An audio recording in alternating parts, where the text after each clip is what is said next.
La historia se escribe todos los días. Cuando pensamos en ella, la vemos como algo estable, algo concreto, a lo que podemos mirar atrás y estar seguros de que no cambiará, ¿verdad?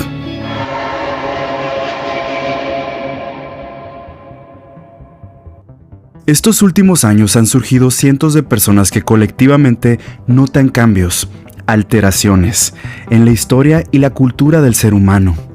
Uno del que se habla mucho es la Mona Lisa. En vez de tener esa misteriosa expresión indescifrable en el rostro que todos recuerdan, ahora sonríe rotundamente. Al igual que la estatua del pensador, que hoy en día sostiene su cabeza en una mano abierta, muy distinto a lo que miles recuerdan con su puño cerrado. A continuación, pondremos a prueba nuestra memoria con estos 10 efectos Mandela de la historia, como la conocíamos. Recuerden, el efecto Mandela es cuando un grupo grande de personas recuerdan algo diferente a lo que es ahora. Al final, tú decidirás si todo es tal y como lo recuerdas, o fuiste afectado por el efecto Mandela.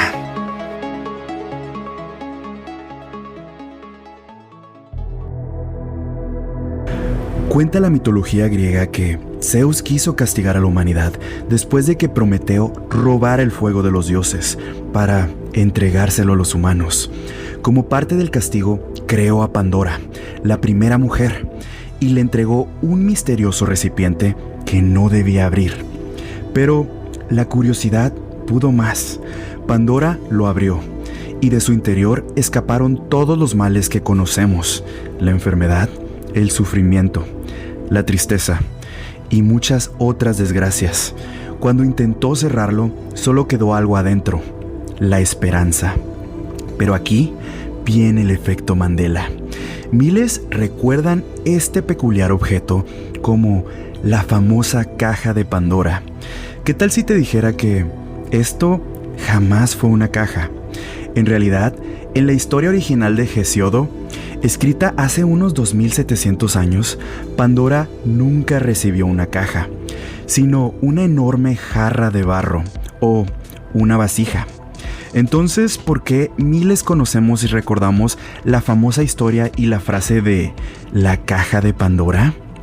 Se especula que una grave confusión ocurre cuando Erasmo de Rotterdam traduce el mito al latín, en donde usa la palabra pixis, que se le conoce como caja, lo cual en realidad es una locura, pues uno pensaría que al percatarse de tal error, simplemente se corrige.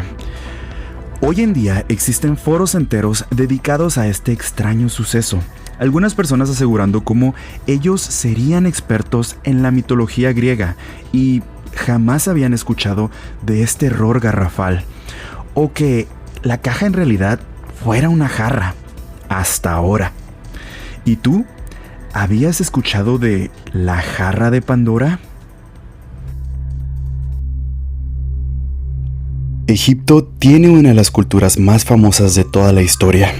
Pirámides, momias y probablemente uno de los faraones más reconocibles del mundo antiguo, Tutankamón. Pero hay un gran detalle de su aspecto que, hoy en día, millones de personas recuerdan incorrectamente. Cuando pensamos en el famoso tocado El gorro de Tutankamón, muchos tenemos esta imagen del Nemes de rayas azules y doradas que en la frente lleva una sola criatura, una cobra. Pero aquí viene lo curioso. ¿Qué tal si te dijera que nunca estuvo sola? Aquí entra el efecto Mandela. El tocado funerario de Tutankamón en realidad lleva en la frente dos animales, una cobra y un buitre. La cobra representaba a Uaidiyet, diosa protectora del Bajo Egipto, mientras que el buitre representaba Nekhbet, protectora del Alto Egipto. Juntos simbolizaban la unión y protección de todo Egipto bajo el poder del faraón. Este dato destruyó la percepción que muchos tenían fija en sus cabezas del rey Tutankamón y su famosa vestimenta. Muchos apuntando en cómo una vez que te percatas de que tiene un buitre al lado de la serpiente, esto simplemente se ve mal, para nada como solían recordarlo. Tampoco ayuda que existe una cantidad enorme de ilustraciones exhibiendo esta interpretación errónea del sombrero de Tutankamón. Extraño, ¿no crees? Así que la próxima vez que veas el rostro de Tutankamón, fíjate bien en su frente. ¿Es lo que recuerdas o cambió? ¿Siempre fueron 2 guardianes o 1? Hace más de 1000 años, desde las frías tierras de Escandinavia, aparecieron unos guerreros que terminarían dejando su huella en la historia y cautivando a generaciones futuras, los vikingos.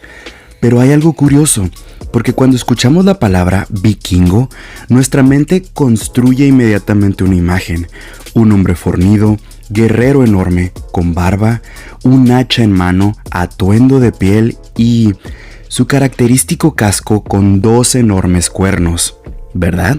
Aquí tenemos otro caso de un efecto Mandela, pues este recuerdo que miles tienen jamás fue real. Resulta que en realidad los vikingos jamás utilizaron cascos con cuernos, ni en su vida cotidiana, ni para ir a batalla, ni en nada, nunca. No existe evidencia arqueológica que demuestre que los guerreros vikingos llevaban este tipo de casco. De hecho, los pocos cascos vikingos que se han encontrado eran mucho más sencillos y prácticos, diseñados para proteger la cabeza, no para parecer más intimidantes. Este efecto Mandela es muy extraño, pues se ha vuelto cultura general dibujar, vestirse o hasta ver películas y videojuegos de vikingos con cascos cuernudos. Hasta existen foros con personas asegurando que esto es algo que les enseñaron en la escuela. Tras una búsqueda pude encontrar que a lo largo de la cultura, artistas y escritores europeos han representado los antiguos pueblos nórdicos en maneras mucho más fantásticas y teatrales. Quizás la razón del por qué en las óperas se veía a estas personas con cascos con cuernos. Aún así, esto no explica al 100% por qué una cantidad enorme de las personas aseguran que los cascos de cuernos en los vikingos eran parte de la historia, cuando esto jamás fue así. Así que cuando veas o imagines a un vikingo con este casco de cuernos, recuerda, esta imagen que muchos conocemos es ficción absoluta y no pertenece a esta realidad. Cuando pienses en el sistema solar, probablemente puedes imaginar varios planetas, casi de memoria: Mercurio, Venus, la Tierra y Marte, el famoso planeta rojo. Desde pequeños nos enseñaron sobre sus volcanes gigantes, sus tormentas de polvo, sus 2 lunas y la posibilidad de que alguna vez haya existido agua corriente y tal vez vida en su superficie. Marte se convirtió en uno de los planetas más importantes en nuestra cercanía, pero hay un detalle que está haciendo que muchas personas cuestionen todo lo que sabían del gran planeta rojo. ¿Tú cómo recuerdas el tamaño aproximado de Marte?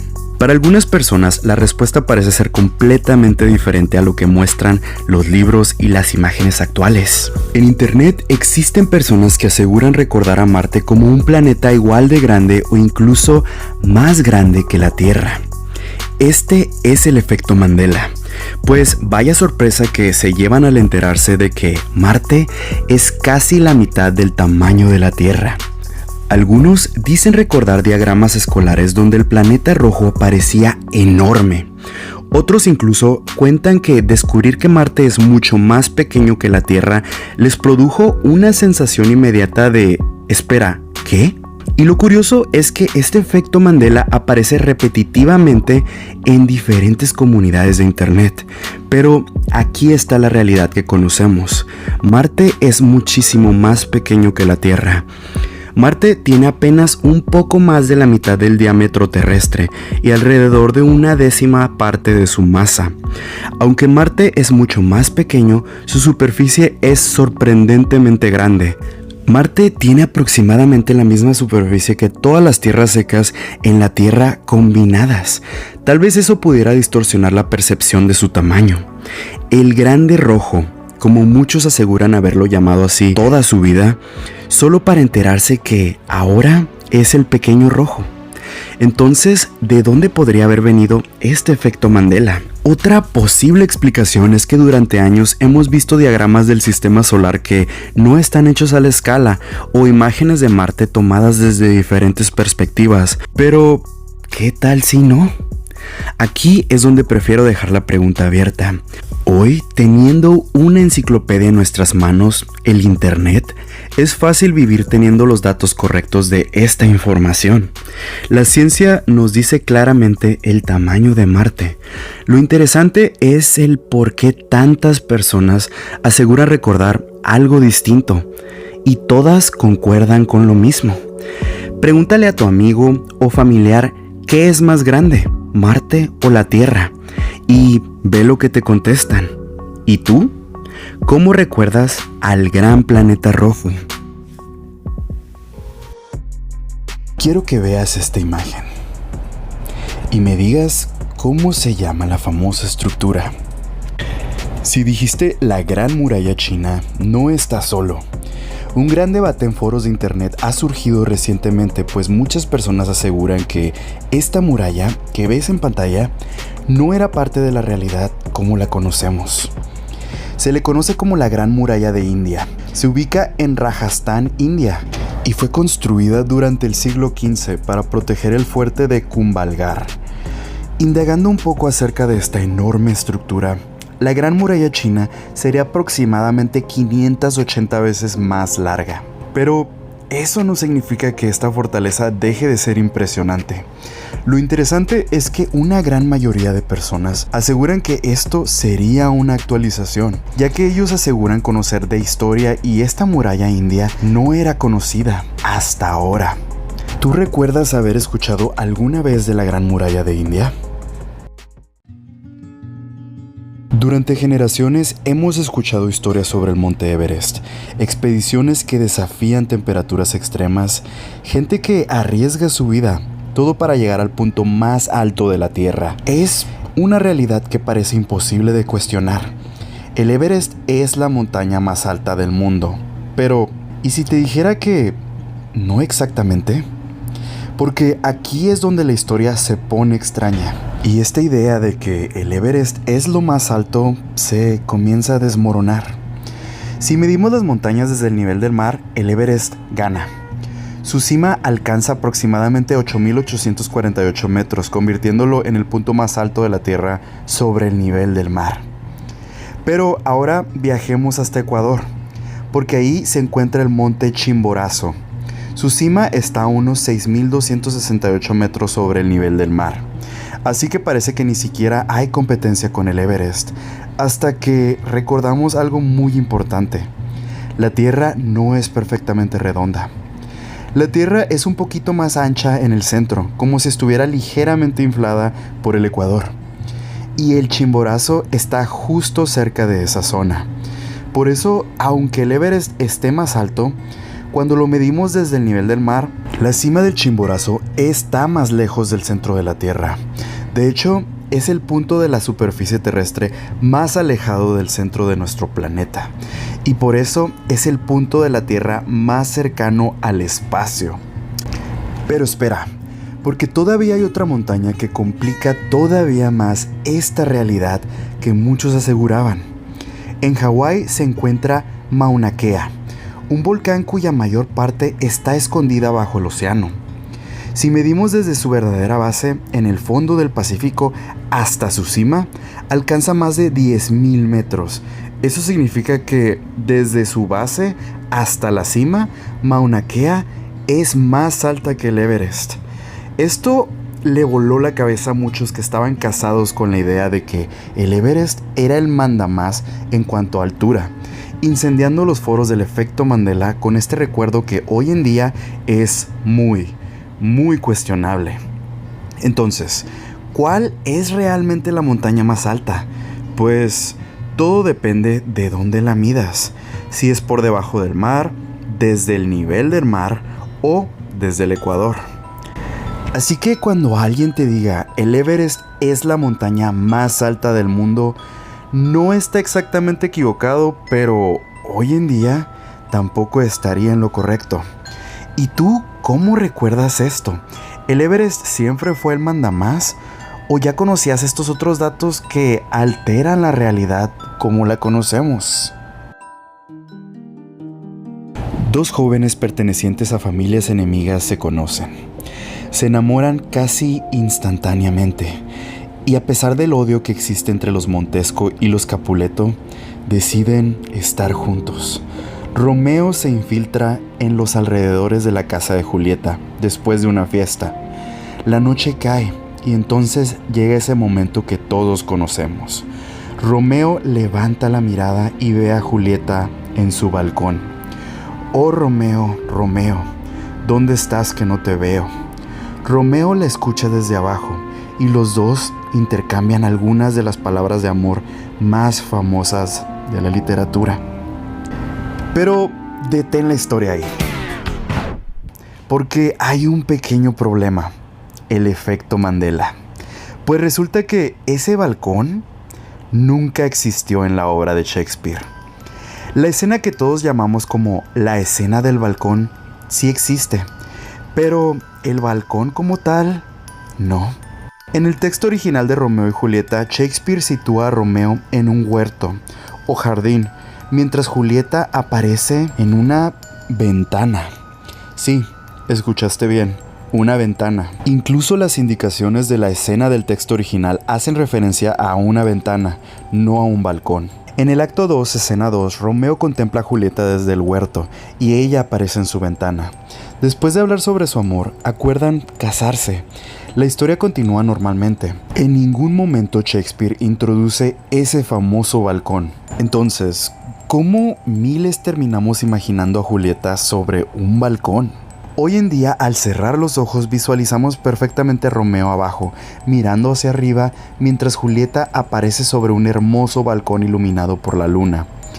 Es una de las escenas más famosas de la historia. Shakespeare jamás escribió un balcón, siempre fue una ventana, un huerto y dos jóvenes enamorados.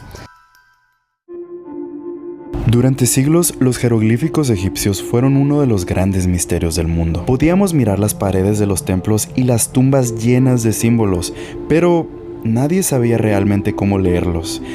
Entonces llega 1799, durante una exploración de Napoleón en Egipto. Unos soldados franceses estaban trabajando en las ruinas de un antiguo fuerte cerca de la ciudad de Rashid, cuando encontraron una piedra rota, cubierta de escritura. Esa piedra terminaría convirtiéndose en una de las piezas arqueológicas más importantes de la historia, la piedra de Rosetta. Tenía el mismo decreto escrito en 3 sistemas de escritura: jeroglíficos, demótico y griego. Y gracias a esa comparación, los investigadores pudieron comenzar a descifrar los jeroglíficos egipcios. Pero quiero hacerte una pregunta. Si alguna vez escuchaste hablar de la piedra de Rosetta, ¿cómo la recuerdas? ¿Te imaginas una enorme piedra egipcia gigantesca, pesada, quizás de varios metros de altura? Una pieza monumental que debió requerir cientos de personas para construir. Porque si esa es la imagen que tienes, no eres el único. En internet aparecen personas que describen exactamente eso. En una conversación de Reddit, alguien comentó que siempre había recordado la piedra de Rosetta mucho más grande y que al verla finalmente quedó totalmente sorprendido por su tamaño. Otra persona respondió que desde niño recordaba que medía unos 3 metros de alto. Y aquí viene la parte que puede romper esta realidad que muchos tienen. La piedra de Rosetta mide aproximadamente 1,10 metros de alto y 76 centímetros de ancho. Es decir, es más o menos del tamaño de una persona pequeña. Y aunque pesa alrededor de 760 kilos, está muy lejos de ser la enorme roca monumental que muchas personas recuerdan. Lo extraño es que no existe una explicación concreta que demuestre por qué algunas personas tienen ese recuerdo de una piedra roseta gigantesca. Una posible explicación es que el cerebro puede asociar su enorme importancia histórica con un tamaño igualmente enorme. Pero eso solo explica cómo podríamos haber construido ese recuerdo, no por qué tantas personas describen una impresión tan parecida. Hoy la piedra de Rosetta se encuentra en el Museo Británico de Londres, donde lleva expuesta desde el siglo XIX. Y ahora que conoces su verdadero tamaño, ¿tú también la recuerdas enorme? Porque quizá lo más extraño de la piedra de Rosetta no sea lo que está escrito sobre ella, sino lo que muchos creen recordar sobre ella. Melchor, Gaspar y Baltasar, 3 nombres que prácticamente todos conocemos en Latinoamérica. Cada 6 de enero, millones de familias recuerdan la historia de estos 3 misteriosos visitantes que, guiados por una estrella, viajaron desde Oriente hasta encontrar al niño Jesús y ofrecerle 3 regalos: oro, incienso y mirra. Es una de las historias más queridas de la Navidad y probablemente una de las que más detalles hemos dado por sentados. Pero, ¿qué tal si te dijera que todo lo que te han contado simplemente no es así? Y nunca lo fue. Porque si abrimos la Biblia y vamos directamente al Evangelio de Mateo, encontramos algo sorprendente. Mateo dice que unos magos de Oriente llegaron a Jerusalén buscando al niño Jesús. Después cuenta que entraron en una casa y le ofrecieron oro, incienso y mirra. Pero hay un detalle que Mateo jamás menciona: ¿cuántos eran? No dice 3, no dice 4, no dice 12. Simplemente habla de varios magos. Jamás fueron 3 reyes magos. Y la cosa se pone aún más extraña. Tampoco los llama reyes. La palabra utilizada es magos, que hacía referencia a personas relacionadas con el conocimiento, la observación de los astros y posiblemente sacerdotes o sabios provenientes de Oriente. La idea de convertirlos en reyes apareció posteriormente dentro de la tradición cristiana.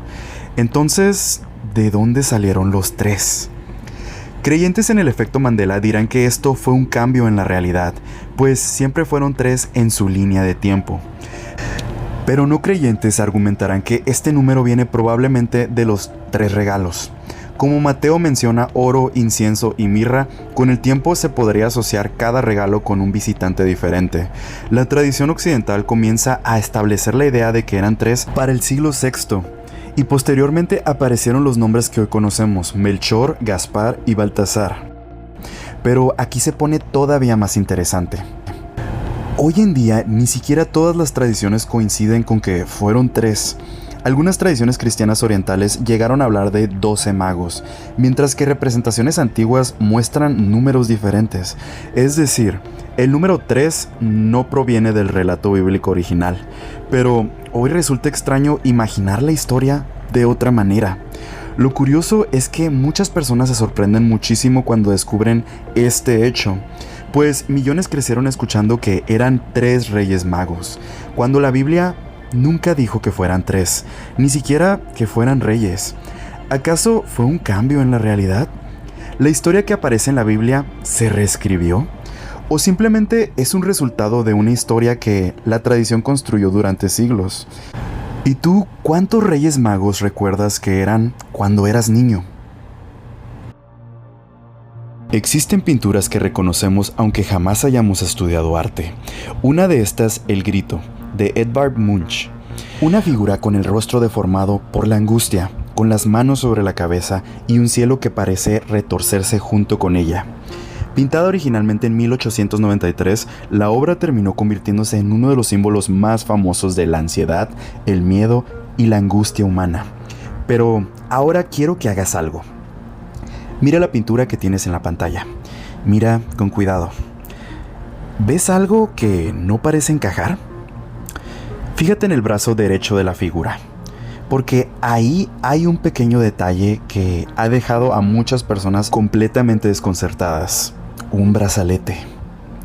Y lo extraño no es solamente que esté ahí, sino que muchos aseguran que nunca lo habían visto antes. En internet muchos han comenzado a hablar precisamente de esto. Una publicación en Reddit del 2022 provocó una reacción en cadena bastante fuerte. Usuarios que aseguraban conocer perfectamente el grito decían que jamás recordaban haber visto un brazalete en el personaje. Algunos incluso comentaban que habían visto la obra incontables veces y que el detalle simplemente no formaba parte de la imagen que recordaban. Cuando lo miras detenidamente es fácil entender por qué llama tanto la atención. En una obra dominada por colores violentos, angustia, distorsión y desesperación, ese pequeño objeto parece casi demasiado normal. Se ve totalmente fuera de lugar. Parece una pieza de joyería perteneciendo a una persona real, colocada en medio de una escena completamente surrealista. Y te preguntarás, ¿qué significa ese brazalete? Tiene que tener un significado, ¿verdad? Pues no. No existe una explicación artística ampliamente aceptada que diga que el brazalete tenga un significado o un símbolo especial, lo cual deja una sensación extraña. Personas renuentes de que este detalle simplemente no estaba en la imagen que recuerdan. Casi como si alguien o algo hubiera alterado la obra. Pero la obra sigue exactamente donde siempre ha estado. El brazalete está ahí. Y la pregunta es, ¿tú recuerdas el grito con el brazalete o sin él? Y pues ahí lo tienen, mis amigos. Sin duda alguna es algo preocupante que cientos de miles recuerden las mismas cosas cuando estas nunca fueron así. ¿Tú qué explicación le das al efecto Mandela? ¿Algo tan simple como un lapso en la memoria? ¿Múltiples realidades mezclándose entre sí? ¿Errores en la Matrix debido a experimentaciones? Déjalo en los comentarios. Y lo más importante, ¿fuiste afectado por alguno de estos efectos Mandela? ¿Tienes alguno que te gustaría compartir? Nos encantaría leerte. Les habló su amigo Bubu. Gracias por su tiempo, se cuidan. Adiós.